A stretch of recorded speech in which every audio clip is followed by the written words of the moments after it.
నమస్తే అన్న, అందరికీ నమస్కారం. సుపరిపాలనలో తొలి అడుగు కార్యక్రమంలో భాగంగా కడప జిల్లా ఎమ్మెల్యే మాధవిరెడ్డి గారు గడప గడపకు వచ్చి ప్రజల సమస్యలు తెలుసుకుంటూ ఉన్నారు.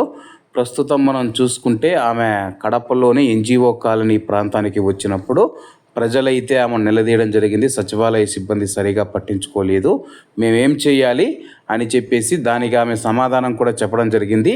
వాళ్ళు సరిగా పట్టించుకోకపోతే క్యారియర్లలో అన్నం పెట్టుకొని వెళ్ళి మీరు అక్కడ కూర్చోండి, వాళ్ళ చేత పని చేయించుకోవాల్సిన బాధ్యత మీదని ఆమె అయితే తెలపడం జరిగింది.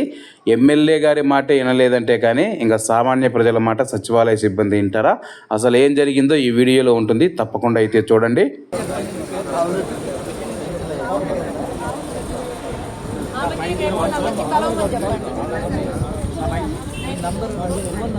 నేను కూడా మనోళ్ళు ఎవరున్నారమ్మా, మనోళ్ళు ఉన్నారు. ఎవరన్నా కానీ సచివాలయం వాళ్ళు మాట్లాడకపోతే సచివాలయం పోయి కూర్చోండి.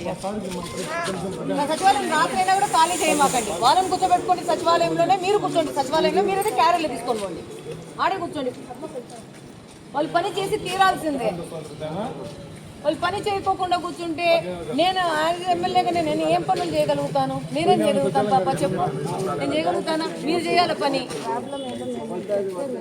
నేను ఏదన్నా మీ నోటీస్ తీసుకొచ్చి ఎక్కడైనా కాకపోతే అక్కడ పుషట్ కానీ మీరు కూర్చొని పని చేస్తే నా దగ్గరికి ఎందుకు వస్తాయి గ్రీవియన్సెస్? మన వాళ్ళకి అందరికీ చెప్తాను, ఎవరైనా సచివాలయంలో పని చేయకపోతే వెళ్ళిపోయి చక్కగా క్యారియర్ గిరియర్ చదువుకొని బుట్ట తీసుకొని సచివాలయంలోనే కూర్చోండి, అర్ధరాత్రినే కూర్చోండి. సో వాళ్ళు ఎవరు మిమ్మల్ని ఎంబరాస్ చేయాలన్నా వాళ్ళని ఎంబరాస్ చేసి కూర్చుందాం మనం. ఇంకా అదే వాళ్ళన్నా మారాలా, మనమన్నా వదలకుండా కూర్చోవాలి అంతే. అంతకంటే మనకు సొల్యూషన్ లేదు. ఎంతమంది నేను చెప్తాము?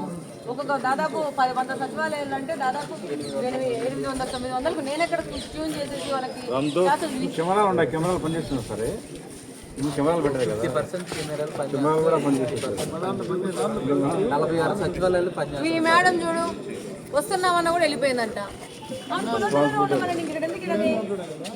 ఈ ప్లేస్కి కొత్త 5 గంటలు ఇక్కడ రాలేదా వచ్చి రమ్మని చెప్పండి ఒకసారి.